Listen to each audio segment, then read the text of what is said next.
nice little makeshift mic.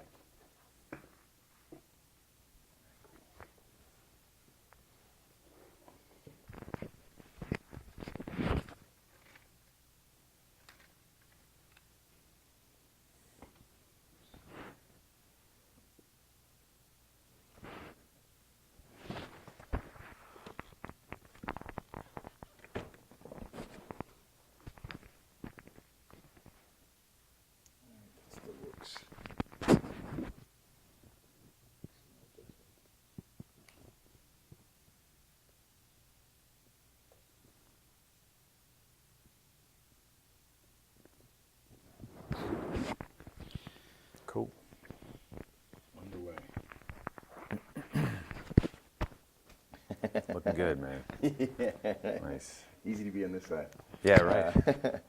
All right, sir. So just as a formality, usually what I do with everybody, if you could just first just say your name, spelling, your rank, and then your position. That's just for slating. None of this will make it on the video. Okay.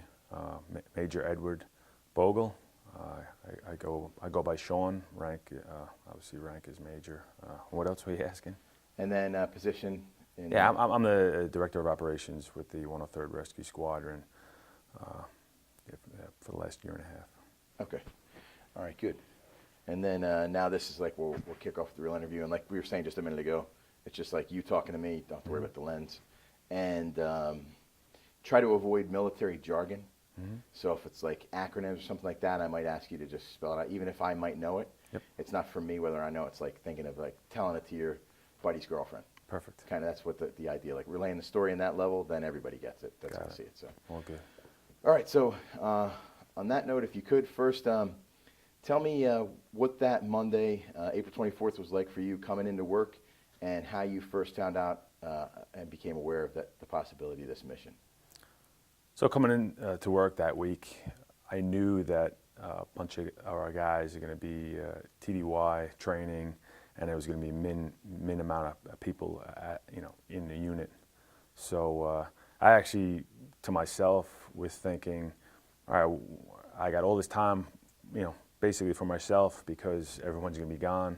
How can I best prioritize my time to get some things done where I know I won't be disturbed. Came into work. In the morning, we usually do about an hour and a half, 2 hours of workout. And I just, got my gym my gym clothes on, went to the gym, and I was actually on the treadmill when probably a good 15 minutes or so when Colonel McCauley came in. And again, I was the only one in the gym at that point, so that, it really just tells you usually the gym's got a few more guys inside. And he came to me and he was real calm and he basically said, hey, no reason to end your workout or get off the treadmill, but we just got a call from the ops group or whatever that, there's a couple guys way out on the ship, maybe got burnt or, some sort of accident. But right now they just, we just got this initial call, and again, nothing to get alarmed about. Finish your workout. At which point I said, yeah, roger that. Continued to run for on the treadmill for a good minute or two, until it was almost like something just was telling me, like, you know what? And again, the reason I think something was telling me, we just got back about 8, 9, 10 months ago from a deployment where it was actually kind of a frustrating deployment, but there was things going on, and part of my job as the squadron commander there was to be involved and posture ourselves for when a mission or something that was in the realm of what we're supposed to do, to then let the leadership know that this is within our wheelhouse and whatnot. There, what unfortunately happened, we had a lot of friction in command, and a lot of time we were just told, hey, just go back in your corner and we'll let you know when we need you. But the way I sort of put that together for myself is, well, it's my job every day to wake up, and that's the reason why I'm at the position I'm in, to advocate what our capabilities are, and then we're always thinking about whether it's a survivor or a potential survivor, and what's going to give him the best chance of getting out. I mean, that's what we do day in and day out. In this case, I think it was back to that, getting snapped back to that point where, all right, you know what, this will probably all come to nothing, but it's my job to, at this point, I got initial words on this, it's my job to find out where this is coming from, make the phone calls, and again, first of all, assess whether this is something that's within the realm of what we do, and if so, then continue to advocate what our capabilities are and what we believe is the best course of action. Again, thinking from the survivor, or in this case, the burn victims out on a ship, and thinking backward from there, so. On that same note, if you could kind of like help us understand,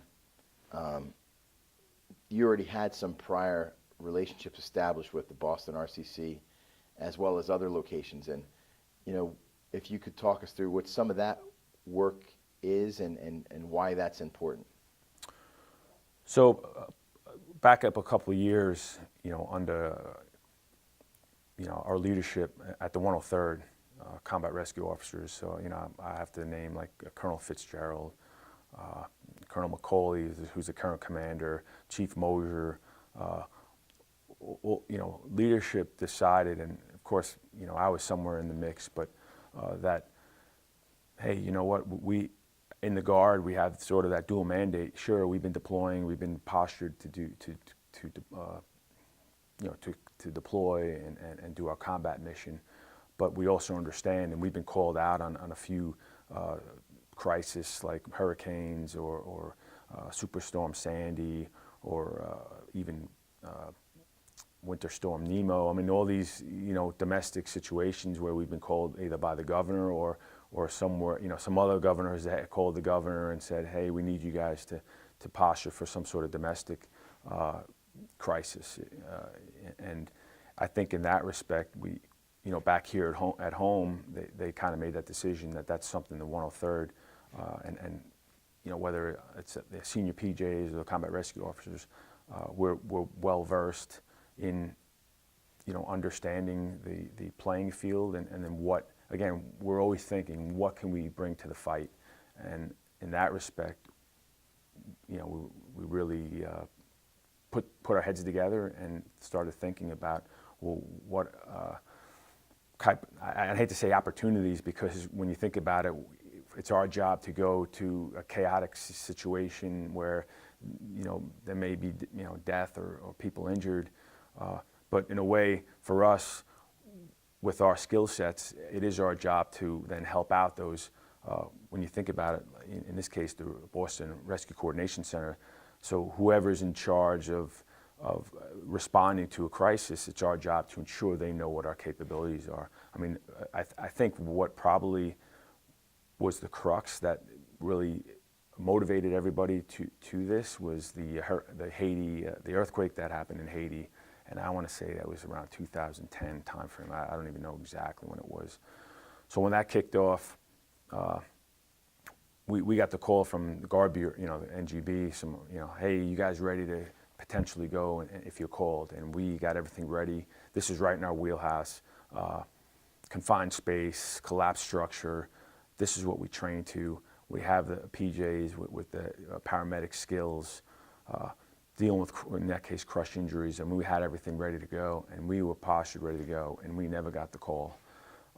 So it was a little frustrating when you're watching Anderson Cooper on CNN every day, the horrors of what was going on, and you think about, I don't know the exact time, the distance, if you will, but I know flight time, that was probably maybe a 4-hour flight on our C-130, maybe a little bit longer, to get down to Haiti and maybe do something. And we were never called, and to watch, children dying and people just, we're watching it, and this is something that, wow, this is exactly what we do. We can be doing all sorts of good in this situation. But we were never called, and I think the real reason was nobody knew what our capabilities were, that the people that made the decision on who to send, they just didn't know. So I think that, I think was what really helped us to, almost decide, well, we need to take a little bit of ownership on ourselves and ensure our leadership and those in charge know what our capabilities are. So perfect example, like, that's a kind of a long-winded reason, but that's what prompted us to say, you know what, we need to know how the process works, how we would get called to a situation like that, and that's, we would start, the Air Force Rescue Coordination Center. They had no idea what really our capabilities were. The Coast Guard obviously has a big full-time mission in this respect, and that's where we made the rounds. And even a year and a half ago was the last time we made the rounds with the Boston RCC, where we just go up there for a day or so, brief them what we can give them in a situation, put into the fight.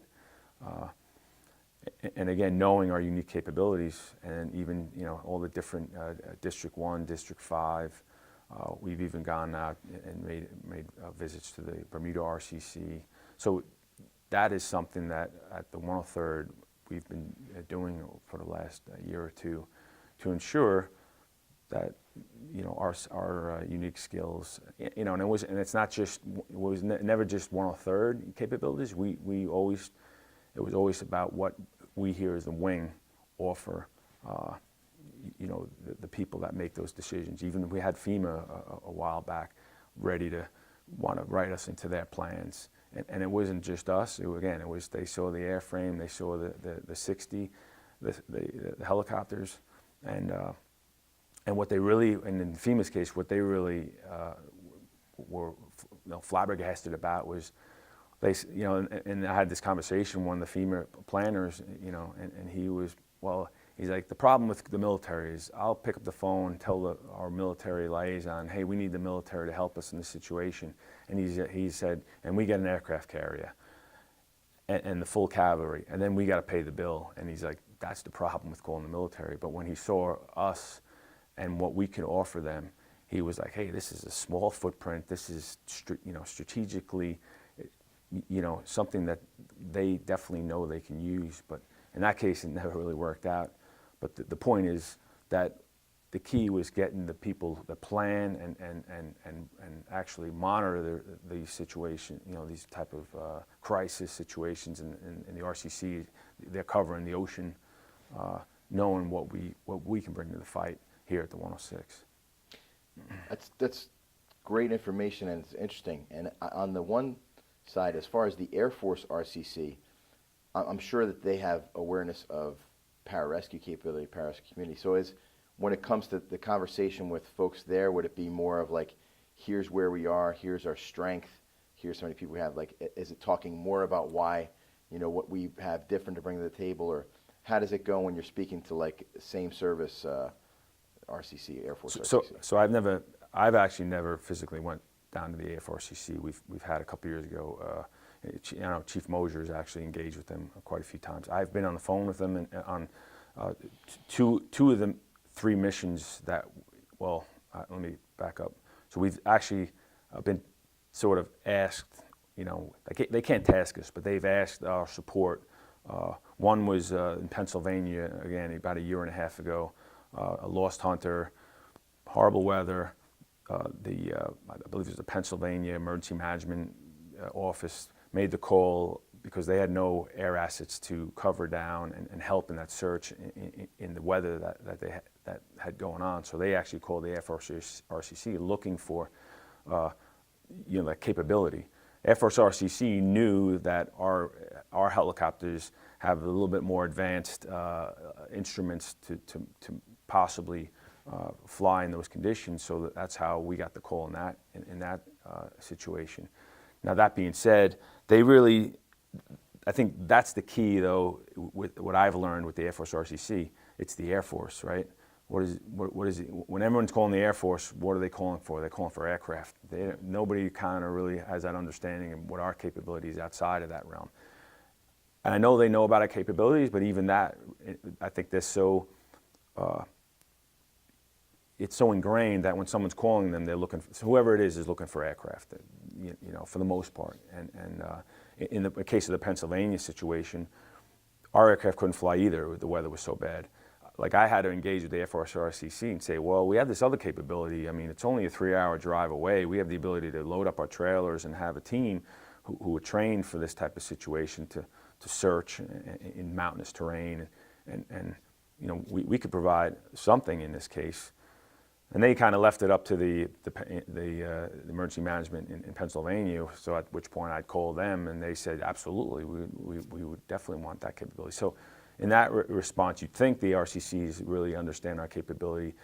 I think they do, maybe on a surface, a little, you know, they understand about, everyone's heard the PJs and whatnot, but again, I think part of it too is, you know, you'd have to go back. I mean, you know, we've done pretty extraordinary things like recently in Afghanistan, covering down the Kazovac and whatnot. So I think, so now, evacuation? casualty evacuation and helping the Army out. That's not our inherent mission, and that's even gone away since. But that's sort of what we're known for recently, and then you'd have to go way back to Vietnam era to really get the old school, like, hey, what the PJs were doing, and they were doing incredible things there where they were actually saving, you know, downed aircrew, downed pilots, which is, again, is our inherent mission, a core mission, if you will. So everybody knows that's part of the story, but as far as like all our other capabilities, especially when it comes to domestic operations, that story, you know, is you know, that's why we have to go out and tell it, because that story is kind of unknown, even at the rescue coordination centers. Is it possibly like a lineage issue, like in the sense of like the Air Force RCC is one piece of many, that a call from, like, when it comes down to on the civilian side, you know, in the instance of this Tamar rescue, that email chain I remember you were speaking to me about went all over the place, from like insurance providers to manufacturers, by the time it finally got to people that then routed it over here, and then even here it was routed. Could you talk a little bit about what that process is for, you know, in the event of this particular rescue? Okay, so in this situation, so and the reason why I brought the Pennsylvania thing up was because that, for me, was a learning experience as well, as far as like, how do we get, you know, again, I say tasked. We can't be tasked. We can be asked to do something, and then it's up to our wing leadership to then decide, hey, Air Force RCC can give us a mission number, at which case the wing commander makes the decision whether we're going to go out on whatever mission they're asking us to. So as far as the Tamar rescue, so again, in that respect, it was a learning experience for me, and I was actually quite a learning experience for me, like, wow, this isn't as structured or cut and dry as I think it'd be. I mean, to be honest, that was just me making phone calls and just, again, trying to think of that survivor, you know, that lost hunter out in the woods, and then, well, I know we have that capability to help in this situation. So let me just make sure everybody along that coordination route knows that, you know, and they really didn't. They just called for helicopters, and they did task us or ask us to go, because it was just the phone calls, you know, I had made, you know, and that was the difference. And in fact, in that case, you know, our guys, you know, they didn't find them, but they were one of the first guys on the scene when the search team did find him, and it was our guys that got him off the mountain. Now, unfortunately, the guy had passed away, but it was horrendous weather conditions, horrendous mountain terrain. Our guys were able to do a technical rescue techniques to get him off those ridge lines and get him to his family, you know, before nightfall, you know, and so. So that recovery was definitely probably out of scope for an average ordinary force, just to recover that body in those conditions. Yeah, and I can't speak for, I'm sure there's some forces that can do that, but in that particular situation, we were the only game in town, you know. And so now to the Tamar rescue. So now what you bring up is something that I found out after the fact through emails, like, hey, how did this all route itself? Because all I knew was D1, District 1 RCC called us, and then I started coordinating with them, Air Force RCC, and then the ship, and then the ship itself. Centers, Rescue Coordination Center. That's what RCC stands for. Yep. So yeah, absolutely. In this case, you'd think captain of the vessel would know exactly who to call in case if something like this happened, but that's not always the case. And that's what happened here. He sent out an email, a distress signal through his company, and it was really his company that went to insurance agents up in Germany. I saw the email that's like, hey, you need to call. We're an insurance company, but we're not. That's not our job to rescue. You have to get in touch with the Rescue Coordination Center. And then it actually routed to the Portuguese, because they were the closest land that they were from was Azores, and so it actually routed through Lisbon. They kicked it out to the Azores, and it was in the Azores when they actually plotted the ship's position. They realized that where the ship was actually in U.S. Rescue Coordination Center responsibility. In which case they kicked it over the states, so there was this long circuitous route where it finally got to the right place. Where did that come when it got to the United States? So once Portuguese rescue kicked it over here, what was the path from there? So the path from there was actually District 5, and I think the reason why it was District 5 is District 5 is Are these Coast Guard districts, or is this correct? Coast Guard, absolutely. Coast Guard districts, and if you think of the Rescue Coordination Centers, like especially wherever you are in the world, especially in Atlantic, they have areas of responsibility, so that go way out, and in fact the Coast Guard, they have the District 1 has an area that goes sort of. Think of Boston plus or minus a miles north, X amount of miles south, and then it just goes out way far. I don't know exactly how far, but in this case, probably 1,600 miles out to the east, where then it borders on RCC in the Portuguese or RCC, right? So, and the same thing, District 5. It's just sort, and they're based out of Portsmouth, Virginia, so they have that sort of mid-Atlantic way out that bumps up against the Portuguese RCC area of responsibility. So, and these guys, the coordination centers, they're not command centers, they're just there to coordinate a rescue. So, and it's their job to figure out what forces would be available. They're basically looking for the best force to task or ask to do a rescue, because even they don't have tasking authority. So, and again, in this case, it went to D5, and District 5 realized, and that's probably because of just relationships, and that's, I think in the end of the day, that is the story of this mission. It's relationships that helped, put this together. In this case, the Portuguese were probably had a little bit more better or a closer relationship maybe. Or the last time he saw this guy at a conference was the guy at District 5. So he's like, I got his email, I know and he just kicks it to him. And then he saw it, realized, okay, it's in Coast Guard space, but it's not in District 5, it's in District 1. So he's got that real close relationship with the District 1 guy in Boston. They kick it to them, at which point they're like, yep, it's in our area of responsibility. We need to come up with a potential answer to this emergency distress.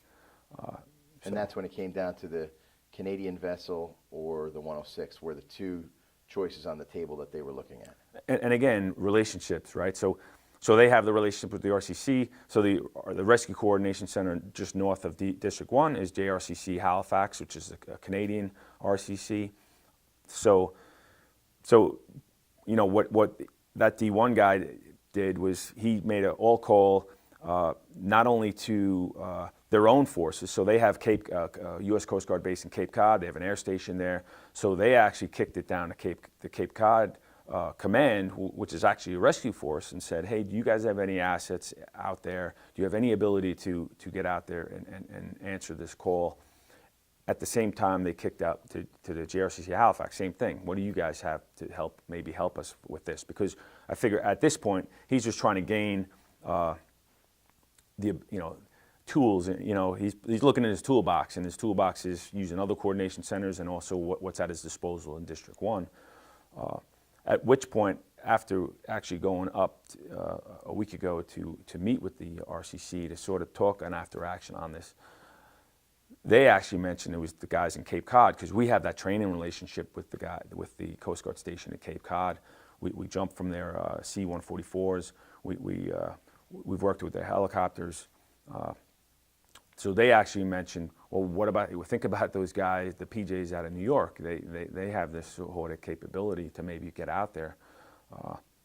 You know, the Coast Guard really doesn't. They don't have the ability to get out, jump from an aircraft that far out. I mean, they're limited to probably 200 nautical miles, the range of their helicopters, to go out and actually answer this call. So that organically kind of sprang up from that relationship, that they thought of you guys because you were on the radar screen because of that relationship building. Correct. And again, we have, see, and you think of it too, I mean, really, for the most part, it's a training relationship, but we also realize there may come a time where we're working together, who knows, you know what. I mean, we've talked about cruise ship disasters and stuff like that. But so for us, it's great training. Forget about the mission side of it. As far as like training with another rescue force, it basically, it allows us to see how they do it. And we know that they do this day in, day out. This is their core task to rescue. And so we learn from them, you know, and I think at the same point, they learn something from us. And so that benefit, you know, it's like a mutually beneficial relationship just on the training side alone. So absolutely, in this case, that relationship made them think of us. And was Chief Mosier there as well? Where was he when this went down? I know he had some kind of... He was actually on his way down, believe it or not, down to Tyndall Air Force Base, where the Air Force RCC was, to do an exercise to act. I think he was like the chief to the JTF commander, which is Joint Task Force SAR, Search and Rescue. They were doing an exercise at the time during that week. So he was tasked to go down and support that. So he was on his way down. And again, it just so happens that that's co-located there with the Air Force RCC. So that's where he was heading on that day. So, you know, as far as that tasking coordination, he wasn't involved, but he was involved when the mission actually developed, and we were, you know, got our way out there. Got out there and then started our medical treatment out on the ship. He was actually there where the Air Force RCC was, so he had that. So it was good to have him there. He had that, you know, the ability to speak to what's going on, to brief the commanders down there, who were very, at that point, you know, they were very involved with, hey, what's going on, because obviously this kind of became a big deal, I guess, at that point at the high level. Being that, hey, we got an Air Force team, you know, so far out there jumping in at night and this, that, and the other. So it was great to have him where he was at that point. So, do you think for you personally, and especially in your role, that this mission and how it came about, I think if the phone's not picked up, those relationships aren't built, this mission doesn't happen. What's the takeaway for you, both in evaluating your past efforts and then looking to the future? So exactly, and there's no question. And part of that relationship building for me, you know, we already talked about, hey, I was notified by my squadron commander, and then I got off the treadmill to start making phone calls. Now, to be honest, I didn't know what I knew from the Pennsylvania mission, all the trips, the relationship that we have built. You know, is it easy to just find a number out of the blue and make a phone call? No, but I had a lot of these phone numbers on my cell phone, you know, so it was easy for me then to make those phone calls and say, hey, what's going on? Get the real skinny of what's going, you know, of the situation, and then sort of make a decision, you know, bring our subject matter experts, you know, together and say, hey, is this something that, you know, that's within what we do? I mean, right off the bat, when I got the initial intel on it, I'm like, yep, this is, we're the only ones that can do this. There's no question. Now, that being said, you mentioned the Canadian Forces vessels, so that's where the JRCC Halifax had told the Boston RCC, hey, we have 2 Canadian Forces vessels roughly 12, 14 or so hours away. They're on their way. They have a physician's assistant on board. But my answer to them was, well, what's their burn capability? I mean, they have 5, initially it was 5 critically burned patients.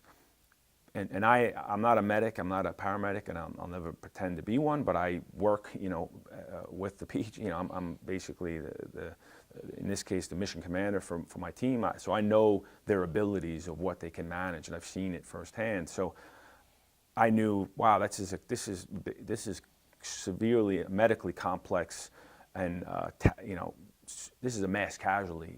I mean, one or two medics would be completely overwhelmed in this, and this is something that I know.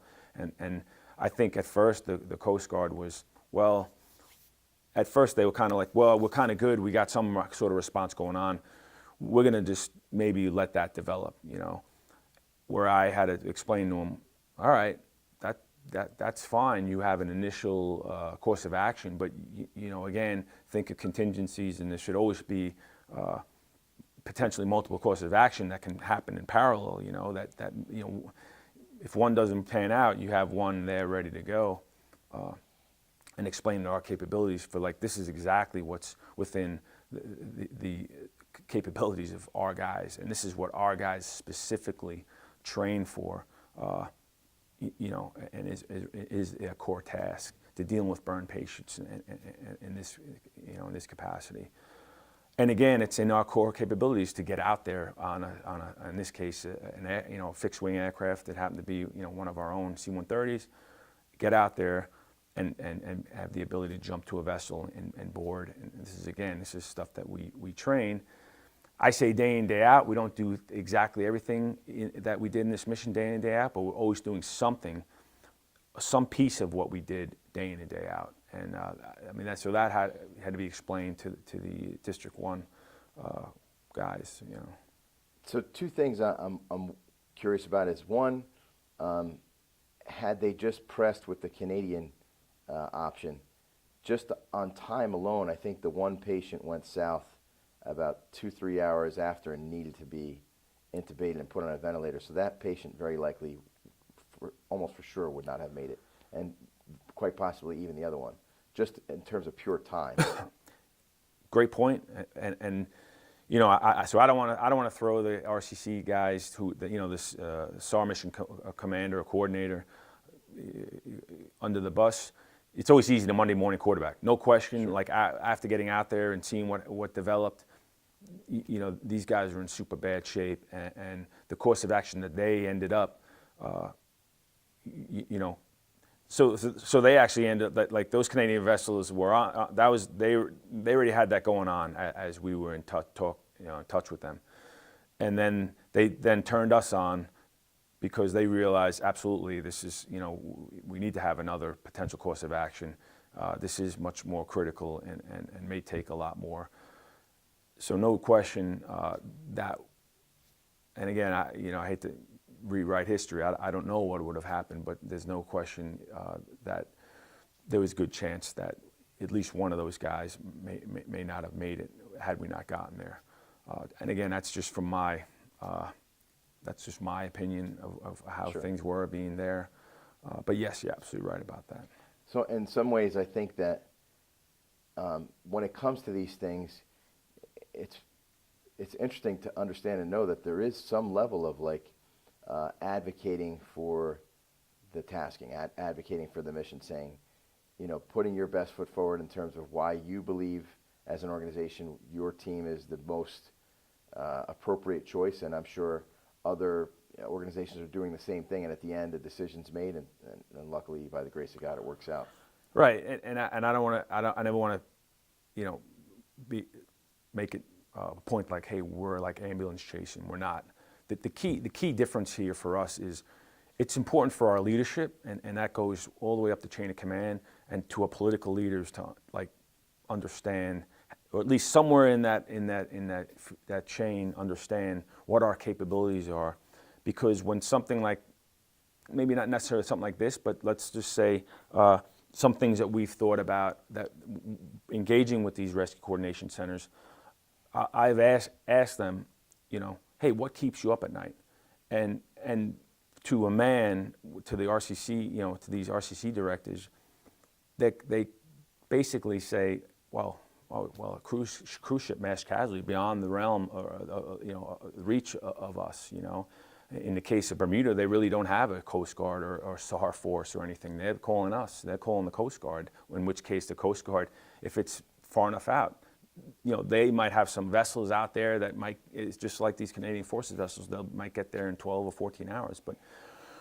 But we know, like, our capabilities is to get on board an aircraft and get there a lot quicker, and definitely be, we may end up being a Band-Aid on a gusher, but at the same point, thinking, if I was the governor, or if I was someone in that position, a Band-Aid is better than nothing, because, and we offer that capability. So I think that is the main deal here, is ensuring that, our capabilities are known. And when something like this happens, and again, not to be callous, in this case it happens to be a Slovenian, vessel, martial flag, but a Slovenian company with Slovenian and Filipino crew. But you might ask the question, well, why are we putting ourselves out there so far out, in the Atlantic, putting our necks on the line to do this? Well, my answer is, okay, because next time it could be mom and pop on the cruise ship, and if it's not understood what our capabilities are at these these levels of coordination, the people that are actually going to figure out, well, what's the best response, we're failing, and we're failing our leadership, we're failing our political leaders, we're failing the taxpayers. That's absolutely the way I look at it, and we look at it. So that idea of a life's a life. Everybody's all in it to save, but it's also that importance of understanding, like, if we don't practice and train to this, when the opportunity presents, as the opportunity presents for multiple scenarios, especially of which, God forbid, it was a mass casualty on a cruise ship or something like that, or there are many, American lives at stake, then hey, yeah, we're going to put our neck on the line for, no question, absolutely, and it might be a little of a stretch for some people to realize. For us, you're absolutely right.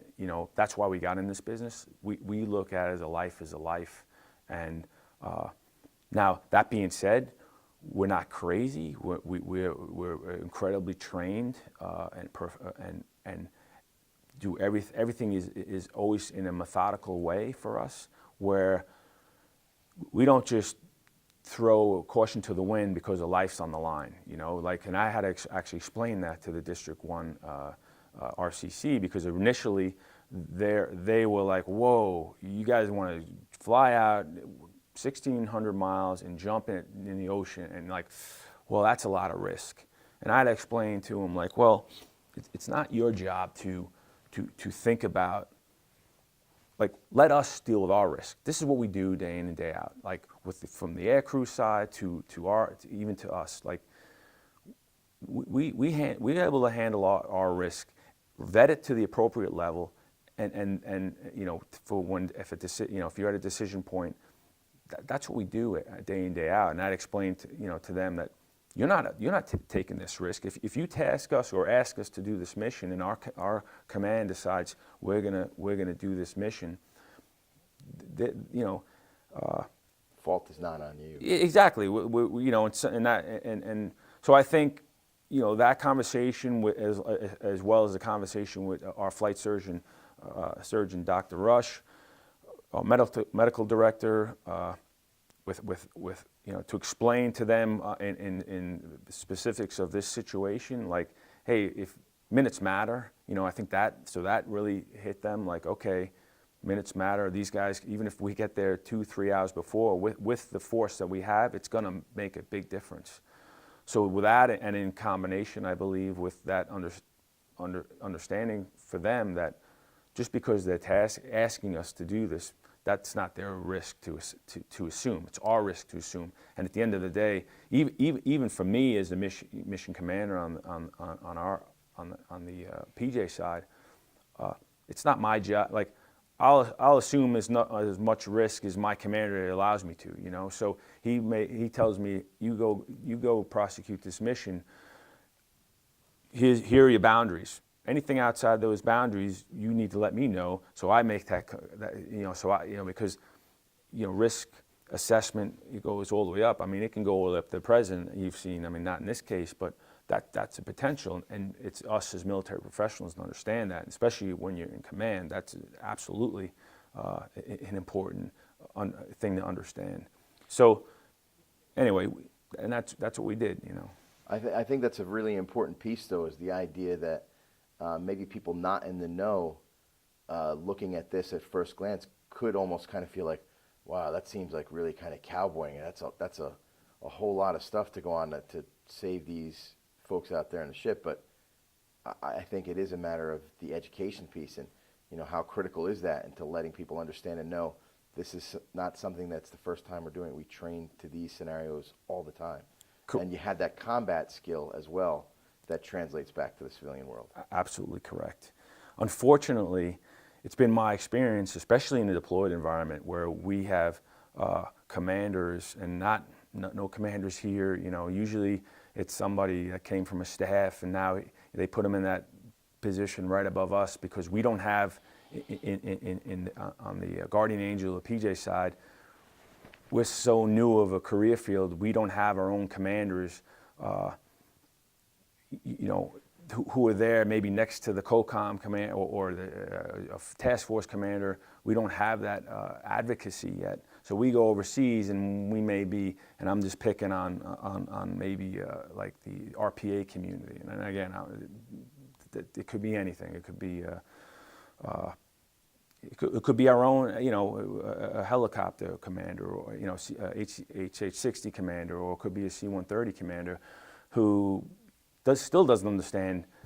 You know, they still believe that we're crazy because we jump out of perfectly good aircraft. I mean, I see our own pilots who will mention like, "Oh, these guys are, you know, you guys are nuts. You jump," and to me that's a problem, because for us that's a baseline zero. That's like, well, I'll come back to the pilot and say, well, that's like you taking off in an aircraft. Like, for us, that's what we do. You pilot an aircraft, and some people may think, you know, especially years ago, that's crazy.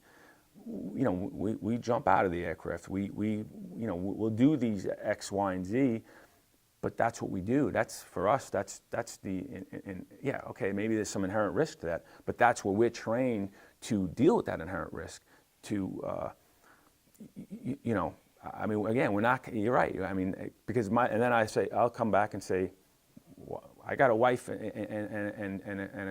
a daughter, and most of my men, you know, do as well. They have families. You think we want to throw ourselves out of a plane to kill ourselves? I mean, you know, like, that's insane, you know? So you're right. Maybe the person on the street thinks we're cowboys, but unfortunately, it's been my experience that it's even inherent, you know, within our, you know, the military, that they think we're cowboys, and that's, and unfortunately, I've seen time and time again where, you know, the mission suffers. You know, in this case, I think it all worked out, and that's what was incredible. Where everybody's, you know, there had to be some. You know, basically that coordination helped, you know, explain some of this stuff away. Maybe it took a little bit of time, but you know, maybe it was minutes as opposed to hours or nothing at all, you know, and it actually worked out. So I think that it seems clear that education is a huge part of it, and this mission, in many ways, I feel, served as massive validation of your skill set and the professionalism. And this is like a classic example of almost utilizing all of the skill sets on the pararescue side of the house to complete this mission, as far as like the ability to insert anywhere under any conditions all around the world, and, you know, carry out that high level medicine and extract anywhere. And that, I think, is the big takeaway to try to use to sell and push this forward and educate other individuals as you guys move forward in your progression. This mission validates all of that. You know, I definitely agree, no question. You know, and again, some people may be surprised at the success. Like, nowhere throughout this entire mission was I surprised at how my team performed. You know, nowhere. It was expected. And that's the standard that I think along in the entire career field works, you know, not just here at the 103rd. And I think the professionalism and the standards that our brothers in the 102nd, and the Flyers, the same thing. I can't say enough about them. And then you can go down the line, the maintenance. Everybody on the wing, had a piece of this. And again, even in the community, with the community support. I mean, this is definitely something that validates all of that. No question about it. And hopefully does exactly educate the people in leadership to the capabilities that we have. And again, and that's our job, on a day-to-day basis, especially in the command, is to make our leadership understand our capabilities. Fortunately, we have a leadership here on the base and on the wing and right up through to the tag that supports that view. So absolutely across the board, it validates when things can work properly. And again, and a big part of that is and Colonel Banks said it best himself. He says, "Hey, I trust my low-level, tactical commanders to appropriately judge risk and what they're getting into." And that means that's a breath of fresh air, unfortunately for me, in some of my experiences. But that's how it should be, and that's exactly how it should be. I mean, I think it was Patton who said it himself, don't underestimate those second lieutenants, those 20-something second lieutenants, let them do their job, because it's amazing what some of these, the low tactical level can come up with, and not just the second lieutenants, but I'll go all the way down to the airmen. It shouldn't be surprising, especially in a community or unit like ours, that we have, it's bottoms up innovation, it's bottoms up professionalism.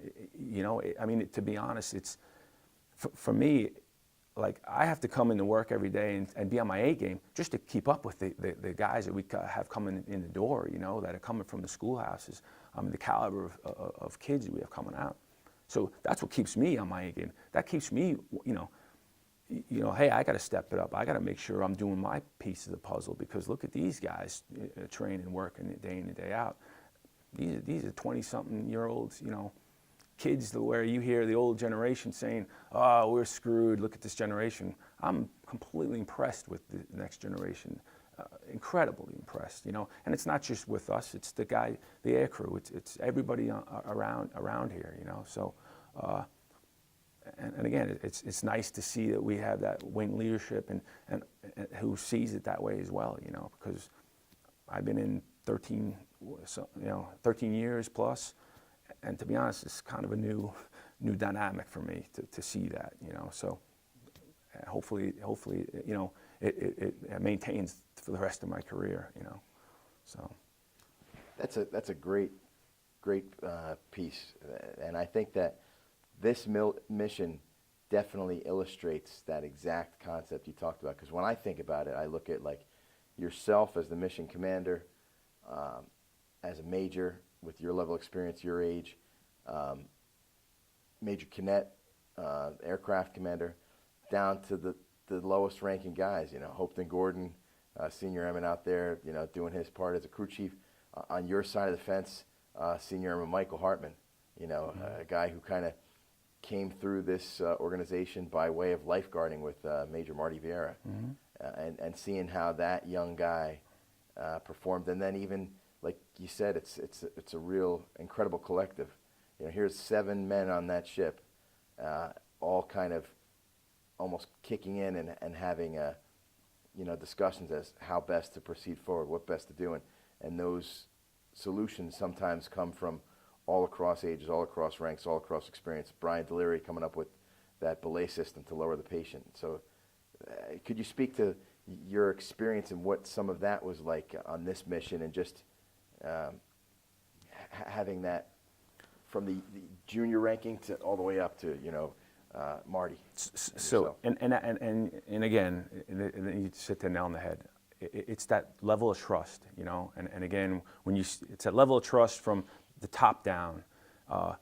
In my case, sure, like Jordan St. Clair, my mission team leader. I've seen him in action, and like every guy on this mission, again, that's also what's nice about being the Guard, is, we work together for years. I mean, we know what the guy's thinking for the most part. Sometimes you've been together with these guys for so long, and whatever. And again, that came together in this situation. I've never been on active duty, so I can't speak to how it is in active duty, but I know, like, there's constant turnover, there's brand new guys, and for me, like Mike Hartman, he's a brand new guy, but he's been here almost 2 years, so he's really not brand new. And then before that, he was going through the pipeline, so you saw him here and there. So, but to me, I mean, he's just a brand spanking new green guy. But unfortunately, there's the time to develop that trust in our guys. Jed Smith, physician's assistant, trauma physician's assistant, like super squared away guy. When you were talking about just now, like, hey, in that medical care, and again, I was hands-on in the medical care, and that's where the PJs come in. But I'm watching this, and I see no question, Jed Smith is like, he's got that extra expertise because he does this on the civilian side. But no, he's not taking over. He's not doing this all himself. He's there having that conversation with every single one, right down to Mike Hartman, when it comes to the discussion of, like, all right, well, what do we got? What do we need to do next? Like, we know the protocols, but especially on an extended mission like this, where they're doing extended medical care. I mean, a lot of things come into play that may not in a 2 to 3 hour mass casualty scenario or whatever. I mean, we're talking about how much meds do we have left? So the logistical part of it is key. And again, hey, we're not in an ICU, but we got to try to bring the ICU here, and having that, watching these guys in action again. So that trust continued down the line, all the way down, to the lowest common denominator. And again, Jordan St. Clair. I mean, I delegated a lot to him. You mentioned, Marty Vieira, Major Vieira. Same thing when he was the team commander on that first Rams that we kicked out. Hey, this, that, and the other. Hey, I got full trust in what you're going to do from after exiting the aircraft. And same thing when they got medevaced out. Hey, full trust that he's going to do the right thing.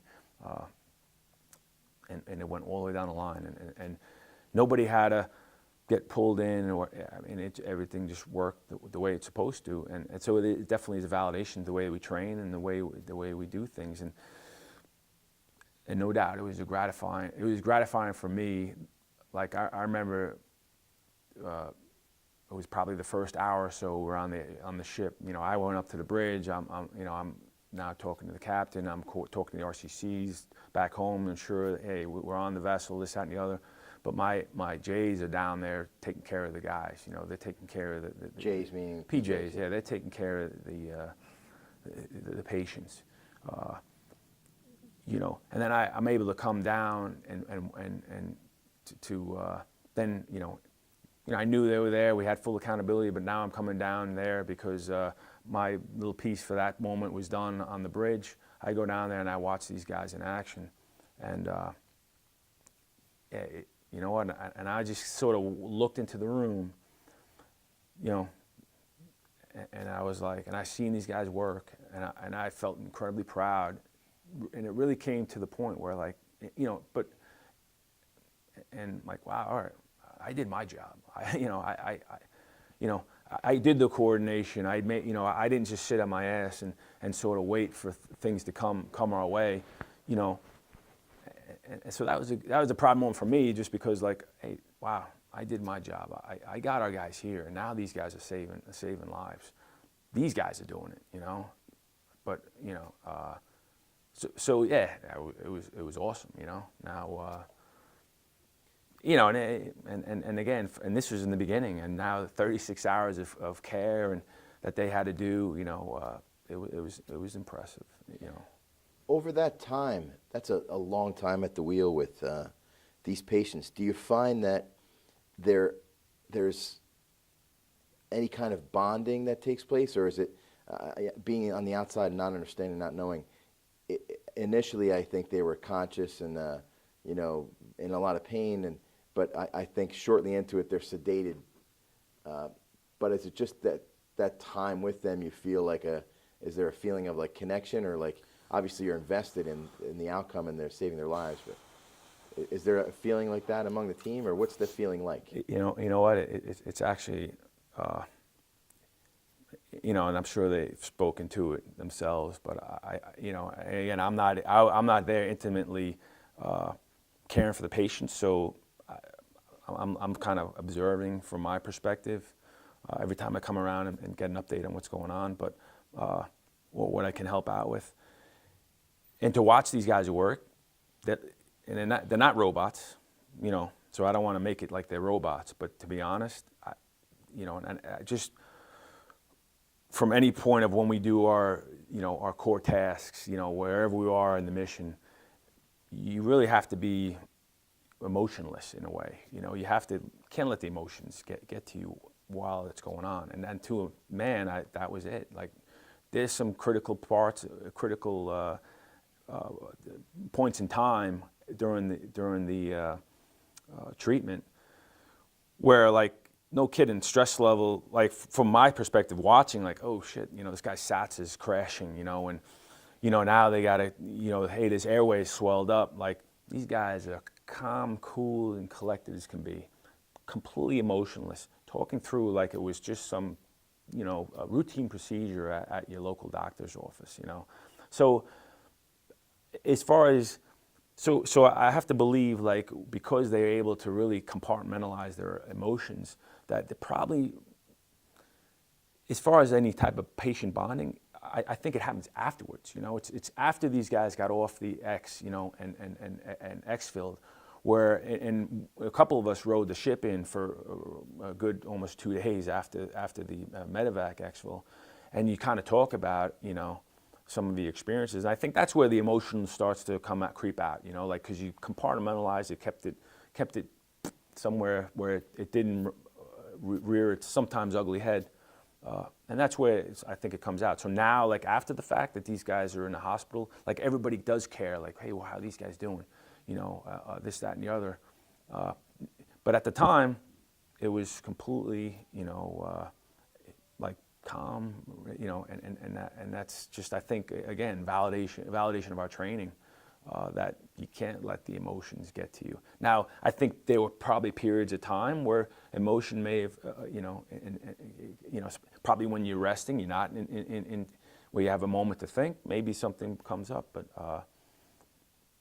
you know, like being proud is an emotional thing. So, like, there'd be a period of, like, I'm watching and I'm like, yeah, and you feel the pride of our guys, you know, or when maybe we're exfilling these guys and it's like a glorious morning, the sun's just rising and it's off there in the bow of the ship, and here comes this Portuguese helicopter, and again, if they were a soup sandwich crew, it probably wouldn't have been such a good moment. But these, again, which was hats off to the Portuguese Air Force, like, these guys put that helicopter while the vessel was underway, at least 10 knots or so, you know, sideways. They came in, you know, amidships, and that guy held that hover, and those guys were unbelievable. And then I'm like, wow, here's a multinational rescue, flawless, you know, across the board, you know, and so then that's proud. I mean, I don't know these guys from Adam, but these guys, you know, obviously these guys are professionals too,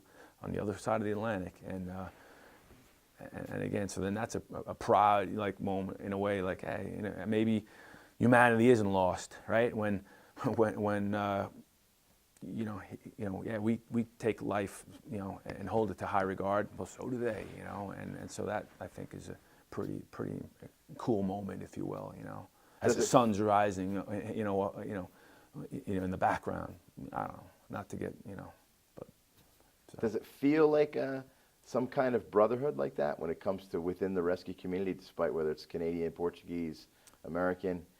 Did you have that kind of a feeling about this? Because I saw that those guys had great things to say about our team online and through social media. They were really sung our praises. No question about it. I mean, you know, we didn't really interact with them until we got off the vessel. At least the 4 of us that were riding it, the 3 that went off the Halo, they spent another, you know, an extra day or 2 bonding with these guys. But for me, like from the moment I got off we got off the tugboat in Ponta Delgada and met the MRCC. These are the Navy, Portuguese Navy guys. And like in my head, like I've slept probably 40 minutes in the entire period of this mission. And I wouldn't even say slept. I'd be like, it was sort of just resting and watching. And I'm like, oh, now we got to unload all our equipment off the tugboat and whatever, And these guys had everything there. The truck with a crane, and boom, boom, boom. We didn't have to do anything. These guys were just like, they had to meet us. And again, super impressed with these guys. The coordination that, because they took control of that at some point when the vessels actually passed through into Portuguese RCC waters. I'm totally impressed across the board. And there's no question that I felt that bond with them. Never knew them, never worked with them, but you can tell that they're doing it for the same reasons, we're doing it. I see it with the Coast Guard. I mean, we've trained with the Coast Guard. We've been out to their advanced helicopter rescue school out in Astoria, Oregon. I went there with Master Sergeant Prescott a couple years ago. And even then, like and I'm an 04 major going through with this, so I'm there, with the rescue swimmers, of the Coast Guard. And it's like I was hanging out with a bunch of PJs, I mean, it's the same mentality, so yeah, no question with the Portuguese that I could tell these guys are like in a way like brothers, and again, I think the relationships matter, and in this case, this is something now like, hey, we're in touch with them. They invited us to one of their exercises, so this is something that I think is hugely important for us to continue that type of relationship. Because next time around, it's just going to make us that better, and How so, though? Is it from actually physically interacting, right? And I mean, there's a value to be gained from physically working together, dealing with their aircraft, our people, our aircraft, and having that sharing. Well, so a good point to what you're saying is, so as we were riding the vessel with the patient still on board, and now this is my job to coordinate exfil and think of, bounce things off my team leader and Major Vieira and the rest of the team. Hey, what are we what we have shortages? What do we need to think about? Some issues like, hey, if we couldn't get that helicopter exfil, we were going to run out of medication to keep these guys sedated because these guys now were intubated, so and on ventilators. So we run out of meds. These guys are waking up. That's a problem, So now, you're thinking, all right, well, okay, we have these, we're going to have a helicopter come out here, and hopefully it all works out. But now, what if it doesn't work out? So again, these guys seem to be one step even ahead of like, all right, what's our contingency? And then they had a Portuguese naval vessel that came and trailed the Tamar right around the point of the helicopter exfil, just in case something went wrong with the exfil, or they couldn't exfil, and then they had the extra meds that they would be able to transfer over to our vessel to allow us then to continue on, So when it comes to the medevac, like we didn't know what we were going to. We never worked with them. We didn't know. All right, what's their capability? I mean, we know how to hoist out of a helicopter. We know what we need to do. We're good with that. We can control what we know, but we can't. It's tough to if you don't have an understanding of what's coming out here. Fortunately, these guys were super squared away, unbelievable, professional, and like I said, I can't say enough of how how these guys rocked it, but we didn't know that until it happened, So I think that's what's important, because it could have just as well been that they're not, all that, super stellar. And again, for me, it's always about thinking contingencies, risks, what's gonna blow up in our face, and it's the unknown, So in this case, knowing what's coming out to get you is a big deal, So I think something else I'm curious about, and what your take is on it, is I would imagine from outsiders looking in, be it leadership, political, taxpayers, whomever, they're probably like, you know, apparent pluses or minuses to being a guard culture. So maybe could you speak to some of that, you know, what some of the pros and cons are? Maybe as I look at it outside looking in, I say some of the quick, easy ones to pick off on the con side is, you know, we don't have the money and the resources and the new aircraft and the, you know, unlimited kind of funding and just personnel at the ready all the time. We're not postured for alert. But then on the flip side of that, the positive is that the event, like you explained in Pennsylvania, that it's like it's not going to cost the same. It is a smaller footprint. We are a little more surgical and strategic. And then in terms of, you know, plus and minuses in the way of, you know, the skill set that's brought by a guardsman that's carrying out some function in the civilian world, like Master Sergeant Eric Blom, Jed Smith, physician assistants, some of the pieces that these guys bring in and how that makes the team better. So what if you talked a little bit about some of the pros and cons of the guard culture and why, you know, it is a difference maker, and what we're able to do with what we have. Well, I don't know if this is the correct answer. So I've been just guard my entire career. One thing I know about the guard, exactly you say, all the constraints, limitations with manning and budgets and whatever, like, you know, the amount of additional duties that are on an operator, like a combat rescue officer, or a PJ, or a SEER, you know, a SEER specialist, is, you know, you come into the unit, it's like, okay, great, you come out of school, you think, all right, I'm going to go rock training and get out and do the mission or whatever. And it's like, no, yeah, sure, great, but, oh, here's your additional duty. You know, you're the logistics officer, you're the RA, you're the UDM, all these, which on the active duty side is a full-time AFSC job. So some of those RA, UDM, duty officer, like for somebody that doesn't know, what would some of that be? UDM is like unit deployment manager. Okay. And that for a fact is resource advisor. Resource advisor.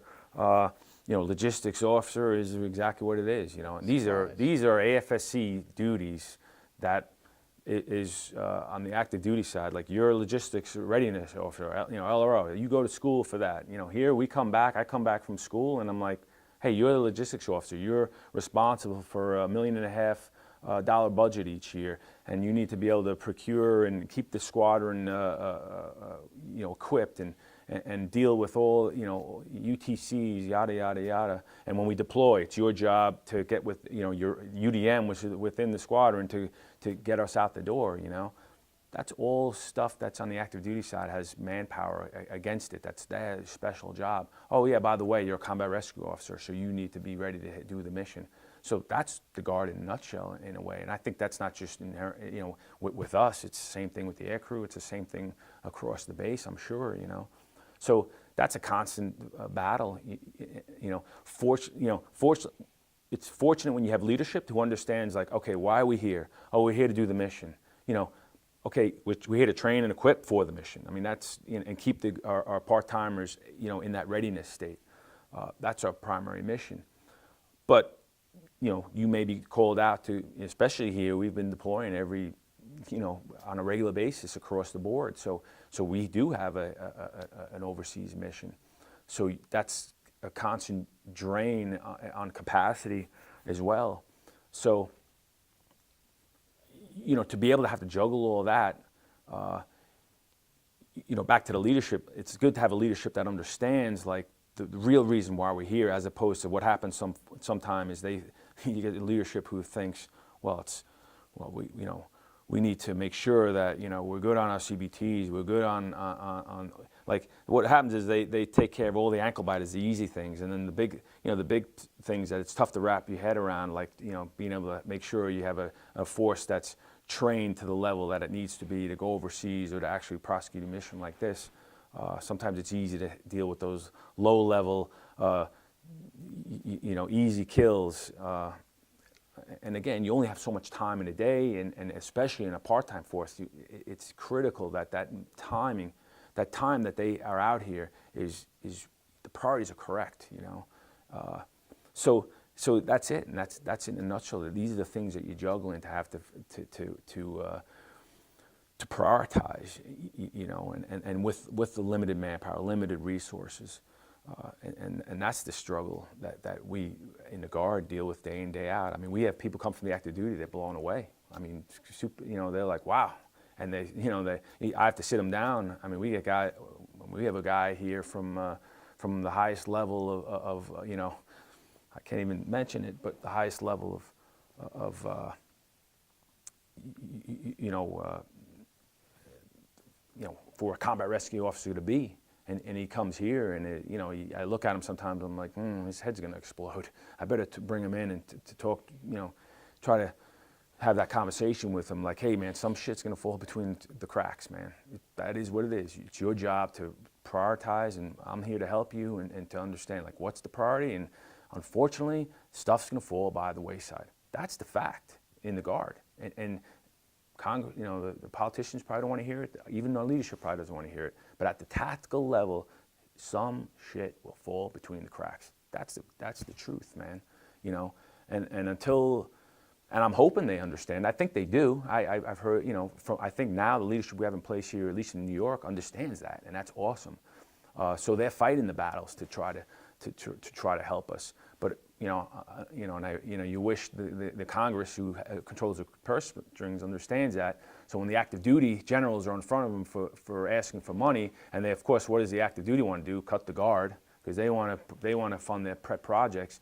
You hope that the politicians understand, like, no, man, the Guard's already doing the job at, you know, a fraction of the cost the active duty's doing, and no, we're not going to cut the Guard, you know, and I think that's the challenge of our leadership, you know. So,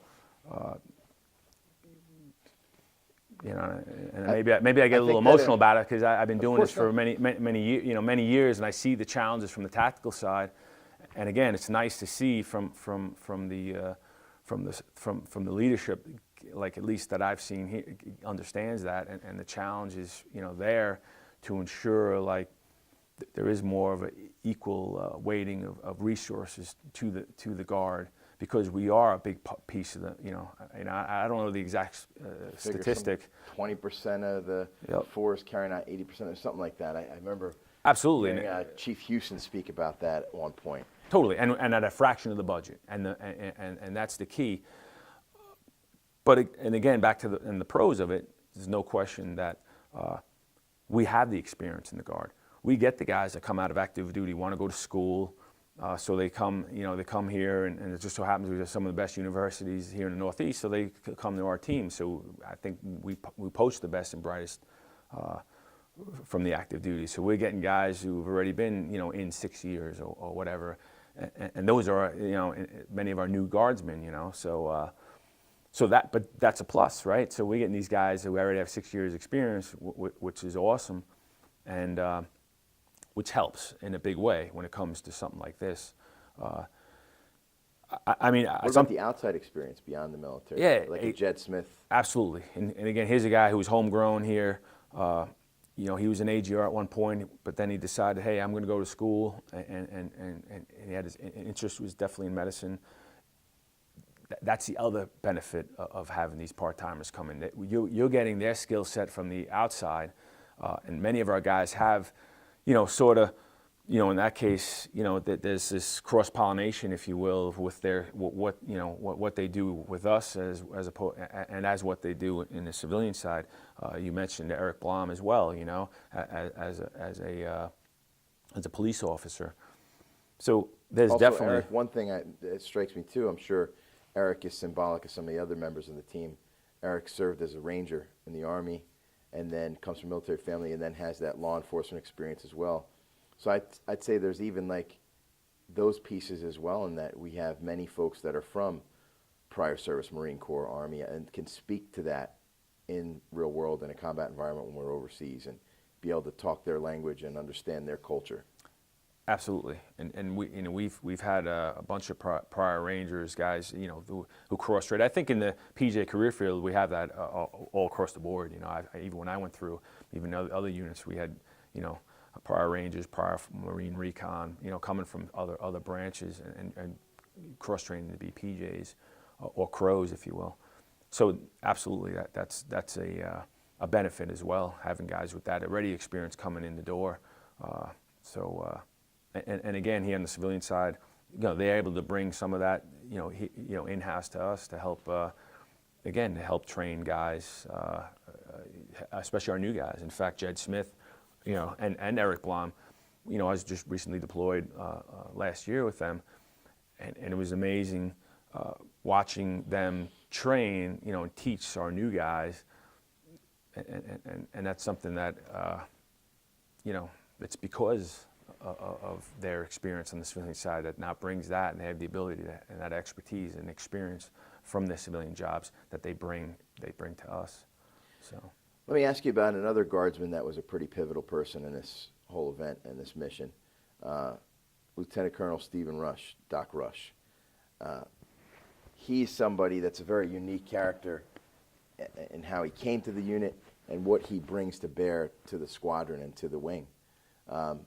So how did he play a role in all of this and for the team at large? What's his function? So, immense. He's the medical director, not only for our unit, but for the whole Guardian Angel career field, So he's there. He's been paving the way for our capabilities, for medical, especially obviously our medical capabilities for many years now. So I told him, he kind of congratulated me on the mission and whatever, and I said, to be honest, Doc, I mean, if it wasn't for, and I remember when he first came in years ago, and how frustrating it was coming in at that point, and I told him, I said, from, the day before you came in to this unit to where we are now, I mean, it literally is night and day, the medical expertise and capability of our PJ. It really is. I mean, and I don't mean to talk negatively on how things were, but I think it really shows of what he's brought to this, to the career field, to our unit, and the that medical expertise, the commitment. I mean, this guy's passionate about what he does, and he doesn't need the job. He doesn't need the money. This is truly something that it's a sense of purpose. And the nice thing, I think, is a guy like that who lives his life through a sense of purpose and comes into a career field like ours, where I think, I may disagree with, everybody in the room at the 103rd, but I know their intent is exactly the same intent. That sense of purpose is there, just as much. And then to have that come together, like, it was just an exponential growth for us, and an exponential, and so there's no doubt he is the reason why, when I watched these guys work, that it was as flawless as and again, we always look at ourselves and say what we can do better. So there's always something we can do better. I don't want to make it seem like, hey, we're everything kicked off and without a hitch, but all in all, as flawless as could be, it's because medically, it's because of him and his interaction, even on the vessel, his involvement. Relationships, like you were saying earlier. Right? Calling the RCC, I called him at some point. Colonel McCauley said, "Hey, Doc Rush is in touch with the District 1 RCC," and then I was like, "Wow, that's great, awesome," because I haven't been in touch with him. So the first thing I did at that point is I called, after he told me that and I was able to get away, I called the District 1 RCC again, and I asked them, "Hey, you guys talked to Dr. Rush, blah, blah, blah," and they were like, "What are you talking about?" So I'm like, "He didn't call?" And they're like, "No, he didn't call." I'm like, all right, I quickly hung up. I called Doc Rush and I said, "Hey, Doc, because it's the first time I'm talking to him at this point, trying to." And at first his first response was like, something like this comes about, and I get a call from the med group.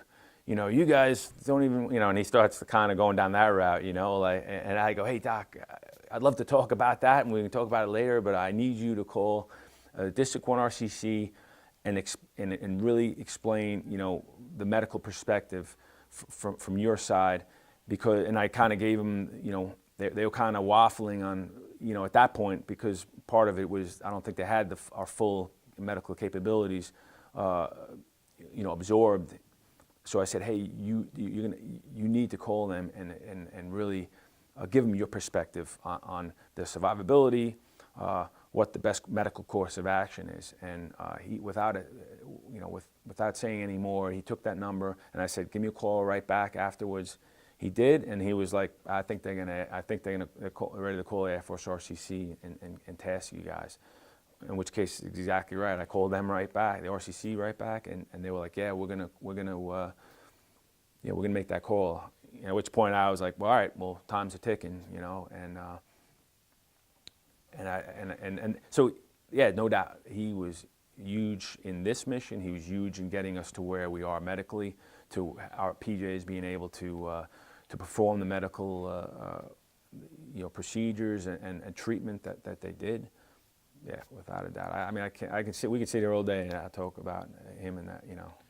Do you think collectively that is also possibly another component of being part of the Guard culture in the sense of location and proximity to New York City and assets and hospitals and relationships, to your point earlier, that are possibly established through a traditional Guardsman like Doc Rush, and having access to working in hospitals and with live tissue and stuff like that? No question about it. I mean, yeah, that's all Doc Rush. That you know, that he does, and again, he's got this innate talent to understand, you know, the big picture and understand where those nodes of, you know, making change and how to you know, how to innovate. I mean, he's got that innate ability, no question. Let me bring it back to you, sir, as we close off here, and bring it back around to say, so for you personally, would you say this rescue mission is possibly one of the highlights of your career? Yeah, I mean, to this point, I'd absolutely agree. You know, that it has been.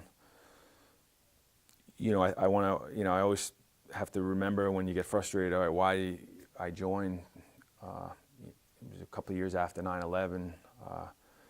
You know, I wasn't necessarily a spring chicken at the time, but again, I felt this just reading some books, and I didn't even know this place existed, and you know, I believe I got into it for the right reasons, like most people, and never forgetting that perspective of why you did this. You know, it wasn't for the money, it wasn't for fame or recognition or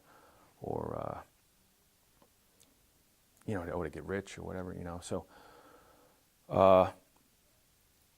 that being said, there's been some frustrations, I think, you know, in realizing some of the bureaucracy that in the past, you know, and I've already spoken to some of it. But I think when everything comes together, like it did in this case, it's definitely a rewarding experience. And you know, I understand recency bias, so yeah, this is maybe because of that, but there's no doubt that this is the highlight of, you know, the putting everything together in one mission. That this kind of did, you know, this is what you train to when you come out of school and you start doing these scenarios, and they'll throw these big scenarios that go from A to Z, you know, and to finally actually, you know, do something completely multi-day, you know, type of mission like this, and it all comes together. It's a good feeling, definitely. But I think the key here is it's not something that, as you know, that okay, cool, you know, I can call it a successful career. That's not the case at all. I mean, this is just, you know, this is something this is across the career field we all train to. I mean, anybody could have stepped in my shoes and done it just as well, if not better than myself, you know. So, and that's the critical thing here, is putting ourselves in the position to be able to do this mission, because this is what we do, and we'd be wasting taxpayer money if we don't have, you know, if they just continue to put us in that you know, that glass box, and, you know, only break glass if the whole world comes to an end. And that's sort of how, you know, it has been in a way, you know. But no, you know, like you mentioned, you asked about validation on this. This validates our training. This validates our mission. This validates that we can do more than just our combat mission. We're an extremely innovative force, and if only our leadership, and I say that because I know they you know, the current leadership definitely understands it, but if it gets out, you know, this, you know, we could do this worldwide. This is something that, if, you know, we don't necessarily, you know, we're not limited to a C-130 or a HH-60. Think of, you know, we've done stuff with, you know, missions with CV-22s, you know. I mean, we're working with NASA, you know, to get ready for the NASA tasking with C-17s. I mean, it doesn't take much to think outside the box and think, you know, what's to stop if, you know, if something high strategic crisis, or, you know, like we talked about the cruise ship, what if it's something down in the South Atlantic and we got nothing down there? Maybe a ship, you know, 500 miles away, or what, you know. Well, what's the stop? The only thing that's stopping us from loading on a C-17 and maybe answering the call on that is our leadership understanding that we have that capability. And now I'd love to train, you know, we want to train to our full capability. You know, you never want to, in a crisis, say, oh, you guys can do this and fly with these guys. And, you know, like, yeah, sure, we could and we will, but ideally we have that training relationship ahead of time, you know. And again, that's the nice thing about starting to work with the C-17 community, to like, wow, that opened our eyes, like, okay, we can do this at a much bigger scale. You know, God forbid it ever comes to the point where it's needed, but we have that capability. So, but we need to be postured to answer that. You know, it's not just, hey, we can do all this, we can train to it. It's more than that. It's leadership understanding. It's the you know, our political leaders understanding what we do. I mean, I mean, a great example, you know, and I say this usually jokingly. It's like, you know, because everybody wants to, you know, say maybe something detrimental, but, you know, the Navy SEALs have it figured out. You know, you know, excuse me. You know, the Navy SEALs have it figured out. They, you know, people may call them prima donnas or narcissistic or whatever it is, detrimental thing you want to call it to them, because they, you know, they're always out in the media, you know, in some ways, which is not something that I think we want to be here in the pararescue or the guardian angel. But the key is they successfully got their story out there as far as like what they're capable of, and whether it's because they, you know, the president loved that Navy SEAL movie back in the 80s or whatever. Like, they know, everybody, like, you ask any politician what the Navy SEALs can, and everybody will know. If you ask a politician with PJs, and like, they may know, like, I don't know, I heard about them, you know, like, but they, you know, so part of it is really putting it out there and having that story told, you know, of what we're capable of doing. And again, that just increases our combatant commanders, you know, all the way up to the president, of what our ability is as a nation, as a force, to be able to answer the call, you know. So so I think it is important for us to make sure the story gets out, and you know, hey, because again, that's a perfect example of how they did it successfully. They have their own command.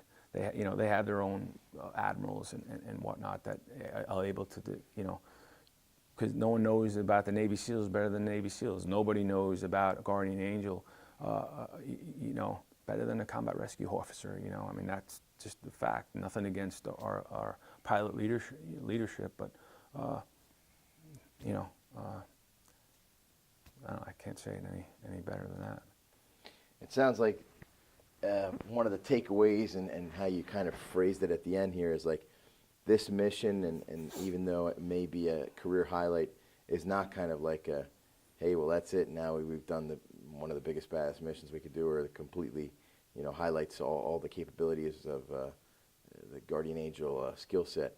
It seems like this is more of the best, newest, shiniest brick that builds the house. Absolutely, and that now I feel it's, and we joked about it before where, I haven't been I haven't been as busy as I have been since coming back, but it's because it's important to be able to now leverage this, because I know for a force across the board, this is what we're capable of. It's not just here at the 103rd, it's throughout our career field, and so absolutely, this isn't. And maybe we do these, other teams do it, California does it, so I don't want to say, hey, this is something that's new to Guardian Angel. It's not. This is something that it has been done. Other units have done it. Moody, Alaska. So, but I think it's important though when these missions are accomplished, that the story is told. It gets out there now that we have that ability, and again, it's just continues to pave the way forward, like you said, as far as and again, this may not be politically correct.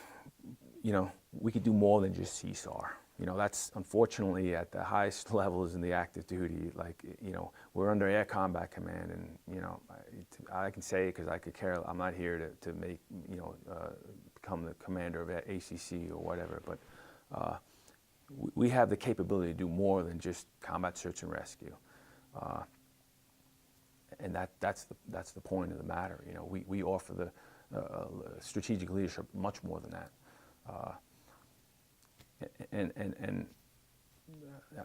I may be going on a tangent here, but I've seen overseas when they're saying we do CSAR and that's all we do.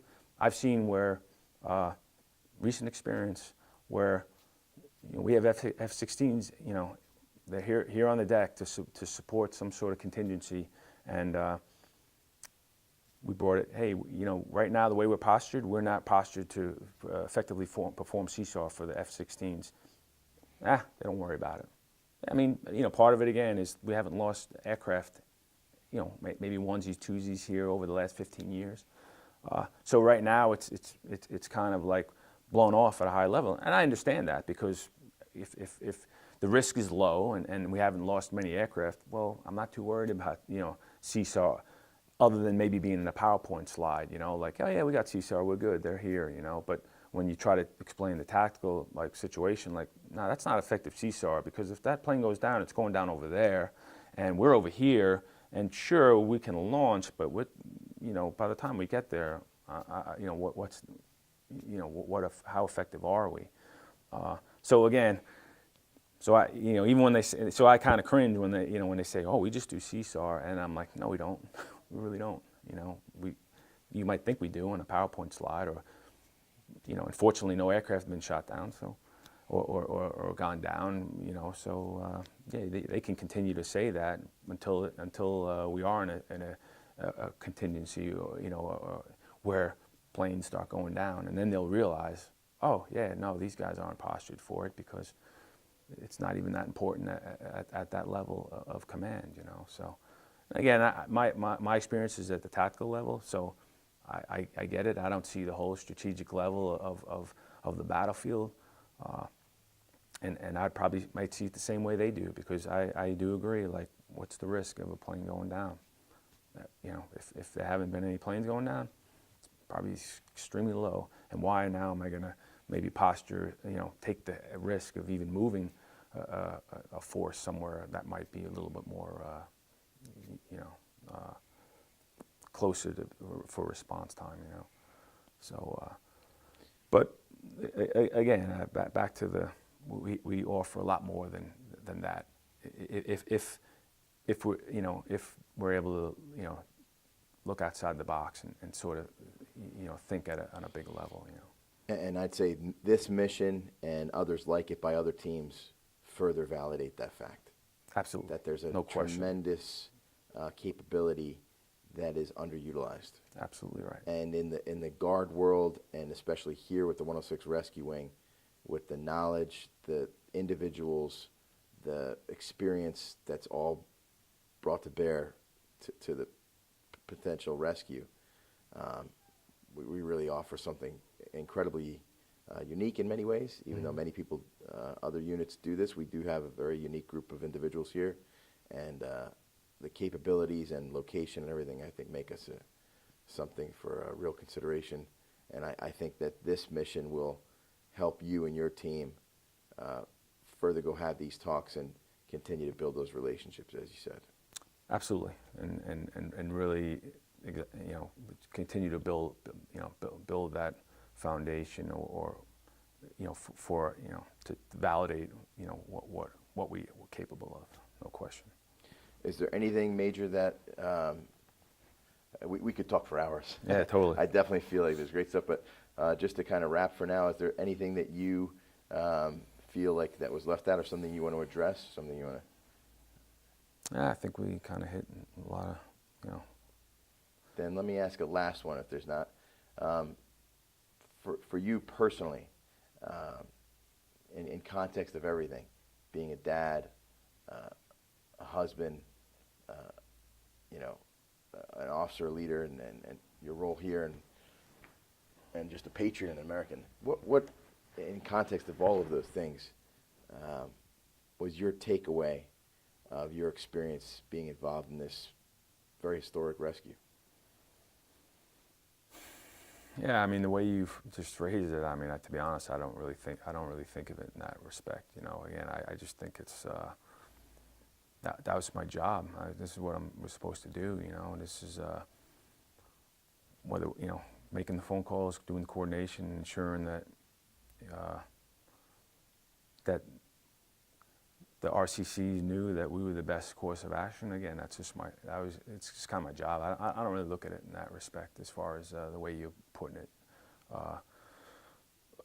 Again, anybody could have stepped in my shoes and done it just as well, and that's what we do here, So if you're talking about historic, then sort of what we do every day is historic, can be framed as historic, because this is what our guys train for. Every single one of them is trained for sort of a mission like this, and is fully capable of performing in a mission like this, in my belief. And you bring up the family, they're kind of the unsung heroes, I think, because in something like this, where we're out there doing the mission, doing everything we do step by step, but we have the control.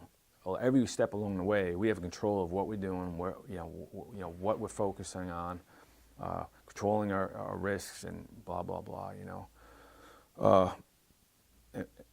As opposed to the family, they might get a phone call from somebody from the unit. Hey, this is where they're at. This is what's going on. But it's still unknown. It's an unknown that they just know that either husband or father or whatnot is out somewhere out there. And it's that's much more stressful, I think, no question, than the stress that any of us went through on the mission. So.